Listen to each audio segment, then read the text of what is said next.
Bună, dragilor, și bine ați venit la o nouă citire. Dacă titlul te-a atras, înseamnă că ai aici cu siguranță un mesaj pentru tine.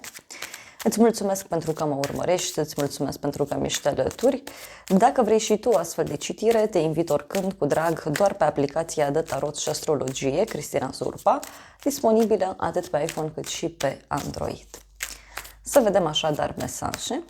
Vreau să vedem ce urmează pentru tine în următoarele 24 de ore din momentul în care tu vezi această citire.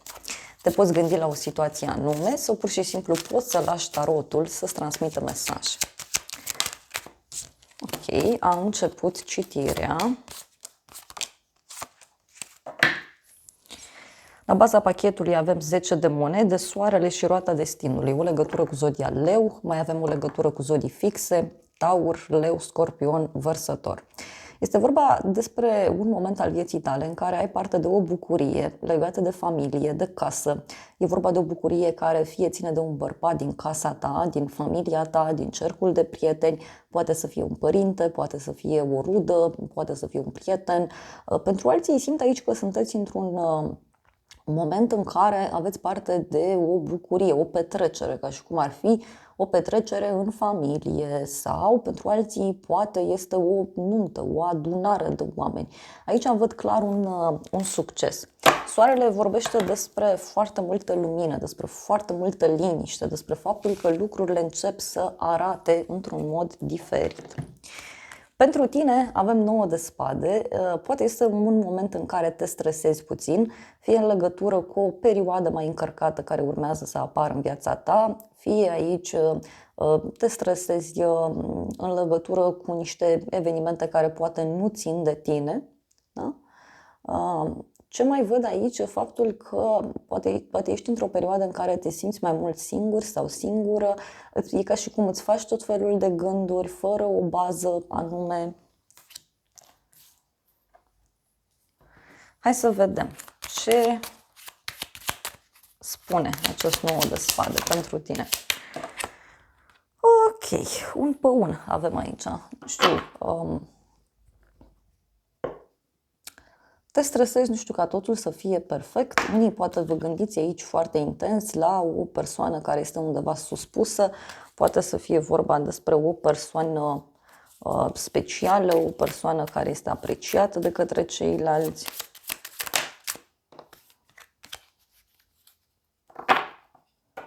Și avem plăcere. Da? Poate unii vă stresați aici, uite, e ca și cum vă stresați în legătură cu o petrecere, un eveniment, o bucurie, e ca și cum e o bucurie mare în viața voastră, doar că vă stresați foarte mult.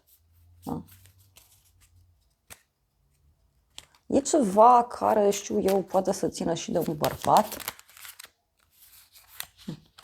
De aici o femeie mai matură care te poate consola, care îți poate da niște vești bune, care îți este alături. Pentru casa ta avem 8 de spade. Uite, e ca și cum te simți blocat sau blocată într-o anumită situație. 8 de spade poate să mai reprezinte aici și un moment în care îți faci tot felul de gânduri. Poate e un moment în care ai ceva de rezolvat legat de acte sau este un moment în care ai ceva important de rezolvat care, știu eu, necesită atenția ta, dar e ca și cum vrei să te desprinzi de o situație.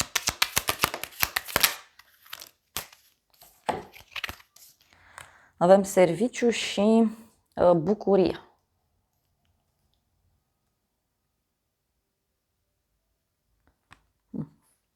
Poate să fie și că ești prins la mijloc într-o situație personală. Poate pentru alții e ca și cum sunteți stresați aici să mulțumiți pe cineva, să-i oferiți un serviciu, să ajutați persoana aceasta. Dar tot îmi apare mie, uite, ideea de petrecere. Unii poate, știu eu, vă simțiți aici puțin stresați în legătură cu un cuplu, în legătură cu o situație complicată în care sunteți.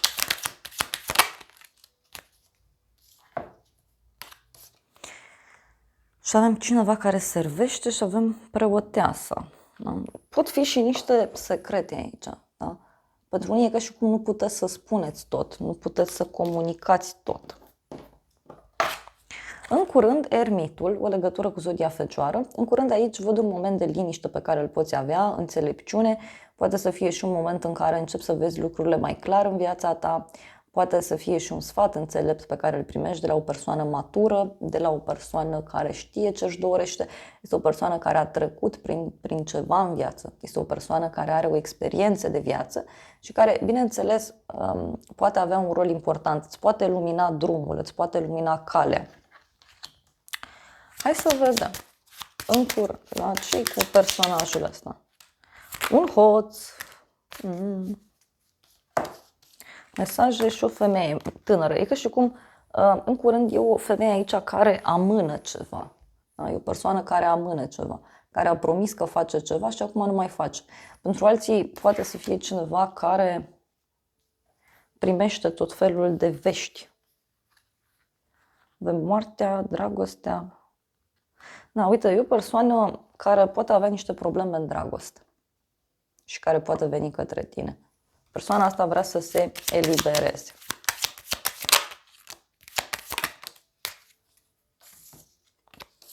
Avem părerea de rău și văduvul. Deci e un bărbat aici care are o părere de rău. Sau persoana asta îți poate povesti despre un bărbat care, nu știu, plânge, suferă, e cineva care încă e prins pe trecut, cineva care încă este prins aici pe o pierdere. Apoi avem regele de cupe, o legătură cu o zodie de apă, rac, scorpion sau pești. Văd aici o legătură cu o persoană blândă, iubitoare, sensibilă. Este vorba despre o persoană sufletistă, o persoană care știe ce își dorește.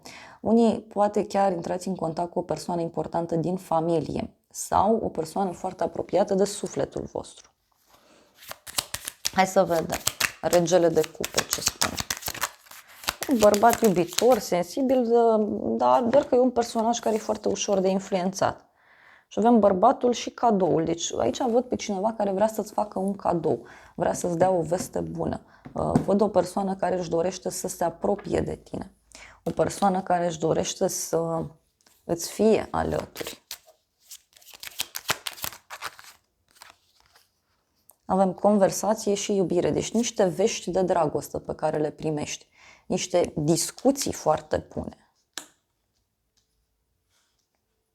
Și persoana asta dă dovadă de înțelepciune. Persoana asta e calmă. Uite, poate să fie o persoană cultă. Hai să vedem. Ce nu știi tu? 4 de bâte, o petrecere. Da? O petrecere. Ce nu știi tu? Un eveniment care are loc în jurul tău. Ce nu știi tu cu 4 de bâte poate avea legătură și cu o persoană care se simte bine, care petrece, care este undeva. Mai poate să fie și că tu nu știi ceva ce se pregătește în legătură cu un eveniment important. Da? Poate e vorba de o zi de naștere, o nuntă, nu știu, un botez, ceva anume. Dar poate să fie și faptul că cineva sărbătorește un anumit lucru. Hai să vedem. Ce nu știi tu?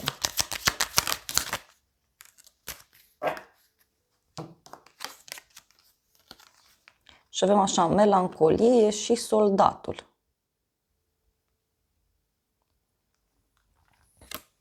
Persoană supărată aici, în legătură cu ideea de organizare. Sau poate să fie vorba despre o persoană care este îngrijorată în legătură cu un eveniment.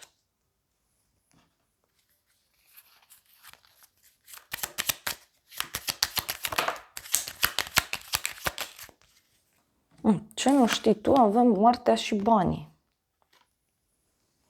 Poate cineva care are niște probleme financiare sau poate să fie vorba despre cineva care așteaptă o veste aici, din punct de vedere financiar. Poate e și ceva legat de o petrecere, de o adunare de oameni.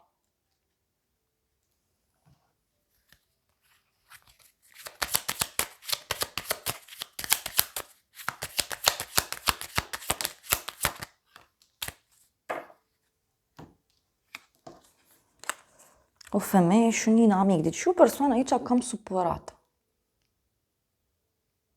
E o persoană supărată chiar legată de sfera financiară.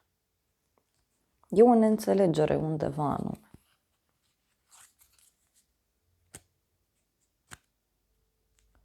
O persoană falsă. Deci cineva care ascunde un anumit lucru.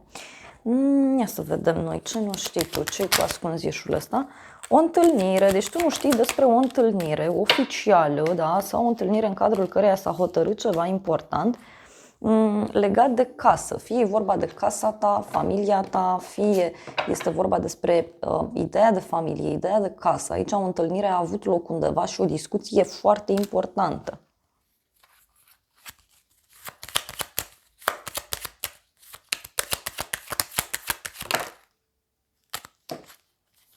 Ceartă. Deci tu nu știi despre o ceartă care are loc undeva anume.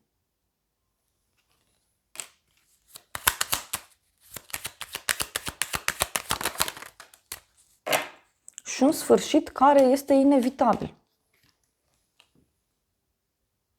Și un sfârșit inevitabil aici. Ce nu știi tu? Dar e o ceartă constantă, da? E ceva ce durează de mult timp. Și pentru unii poate e ceva ce are legătură cu banii. Ia să întrebăm acest oracol. Ce nu știi tu? Ce-i cu petrecerea asta, cu evenimentul ăsta?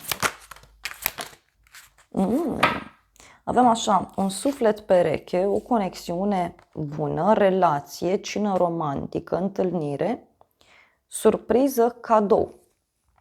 Cineva care poate îți pregătește o întâlnire, cineva îți pregătește o cină romantică sau cineva din jurul tău a avut o astfel de întâlnire și nu vrea ca tu să știi.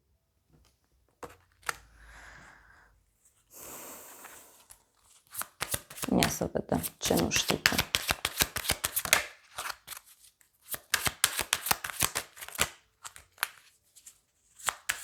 Ceva valoros, ceva important avem aici, creștere spirituală și avem muncă, profesie. Poate să fie și o bucurie mare pe care tu o ai, chiar legată de sfera aceasta profesională. Poate cineva care a avut o aventură în zona profesională.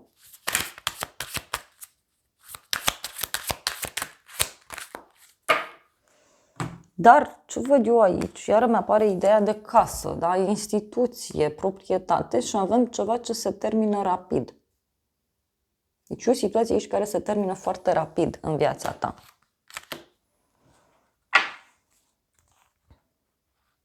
Și avem bani, o iubire nouă și un bărbat sincer. Pentru unii, nu știu, poate cineva care încearcă să vă facă o cunoștință cu o persoană. Pe neașteptate, cavalerul de bâte, o persoană dornică de aventură, pasională, cineva care vine către tine, îți face o propunere de dragoste, o persoană creativă. Pe neașteptate, văd aici pe cineva care e foarte energic, e foarte plin de viață. Cineva care se grăbește. Ia să vedem noi. Pe neașteptate.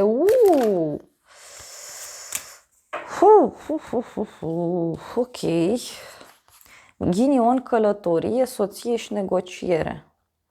Pe neașteptate, uite, o femeie, fie o femeie căsătorită, fie o femeie care are o responsabilitate pe cap, posibil să auzi o veste trăsne despre persoana aceasta. Este o persoană care se grăbește foarte mult sau este o persoană nerăbdătoare din fire și aici totuși văd pe cineva care vrea să negocieze cu tine, cineva care vrea să discutați. E o persoană foarte hotărâtă.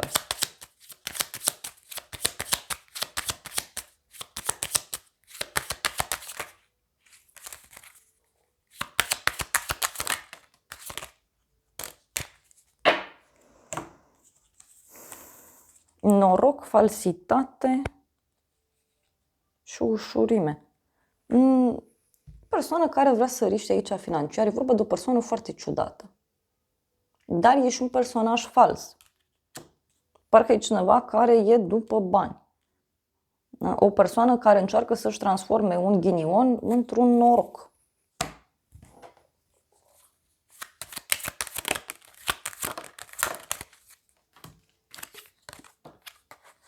Gânduri, banii, norocul și femeia. Cineva care îți oferă ceva financiar. Sau poate să fie vorba despre o persoană sau poate să fie, uite, și un noroc pe care l-ai în legătură cu o problemă legată de femeia asta, de persoana asta. Uite, pentru unii e și un noroc și un ghinion. Și repet, e ceva legat de un drum. Fie o persoană de la drum, fie o persoană care conduce. Da? Hai să vedem ce spune și acest oracol. Neașteptate, da, uite, o iubire din trecut, o persoană din trecut care îți dă mesaje sau te sună. Dar, repet, e o persoană disperată, foarte ciudată.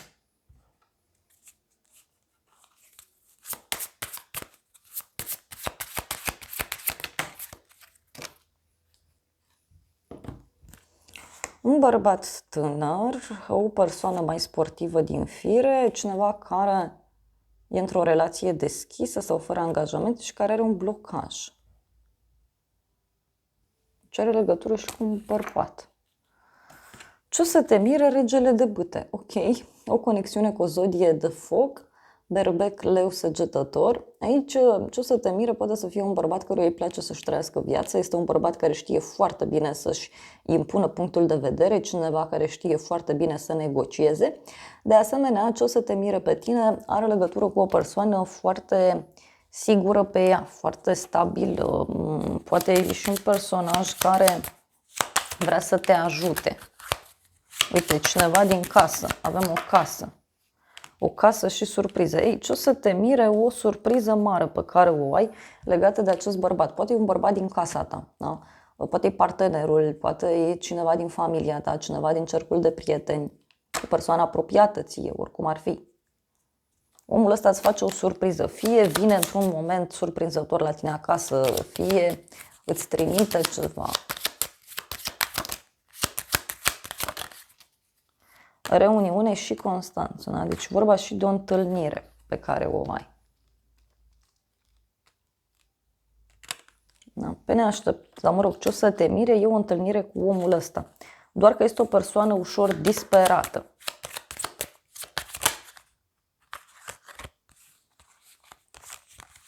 Da, e un om care își face tot felul de gânduri bolnave, gânduri rele. Poate să fie și o persoană care are niște probleme, da, din punct de vedere mental, nu știu. Are o obsesie, are o depresie, ceva are omul ăsta. Ia să vedem ce o să te mire. Căsătorie avem aici, fidelitate și relație. Ce o să te mire o persoană care își dorește căsătorie, cineva care își dorește fidelitate, cineva care își dorește sinceritate, prietenie, ceva stabil.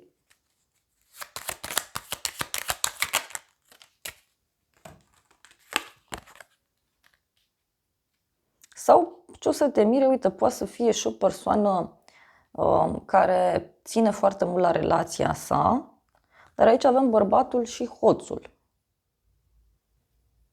Poate e cineva care îți propune, știu eu, o relație deschisă sau poate să fie vorba și despre un bărbat aici care evită să fie înșelat. Uite.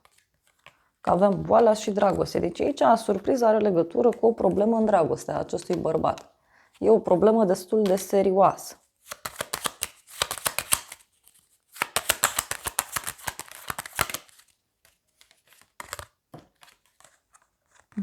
Deci ce o să te mire? Uite, e un mesaj pe care îl primești. O surpriză pe care o ai.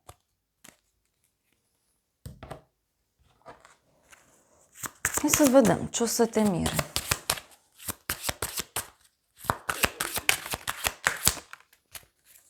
Avem un suflet geamăn, o relație karmică, avem pasiune, chimie, relație serioasă, căsătorie. Ce o să te mire? Uite, e o propunere, repet, de la acest bărbat. E o propunere serioasă. Dar care e ca și cum vine și cu o dovadă, da? Nu-i degeaba.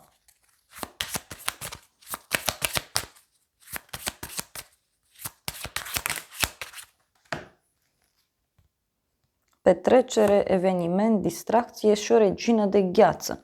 O femeie mai dură.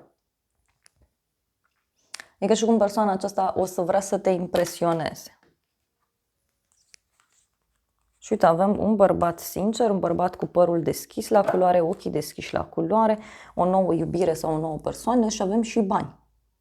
Deci poate să fie cineva nou care intră în viața ta, cineva care ține la tine, cineva care își dorește din tot sufletul să te aibă alături, cineva care se simte norocos, cineva care îți vede valoare. Da.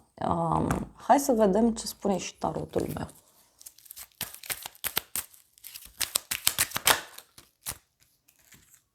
Tarotul meu zice despre o bucurie mare, o companie plăcută și o surpriză.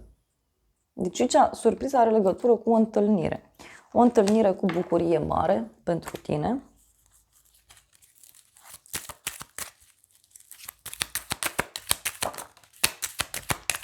Și ceva legat, uite, de un bărbat matur care își încearcă norocul, sau e un bărbat matur norocos, cineva care riscă de felul său. E o persoană foarte curajoasă, să știi. Ia să vedem. Da, e o persoană curajoasă. Te dorește cineva. Asta e surpriză. Dar pentru unii, eu cred aici că e vorba de o persoană nouă, că avem și un noroc mare. Da, dragilor, acestea au fost previziunile de această dată. Eu vă mulțumesc pentru prezență, vă îmbrățișez cu drag, sper din suflet să vă fie de folos informațiile și să ne revedem cu bine și data viitoare. Eu vă doresc să aveți parte de o zi sau de o seară cât mai frumoasă.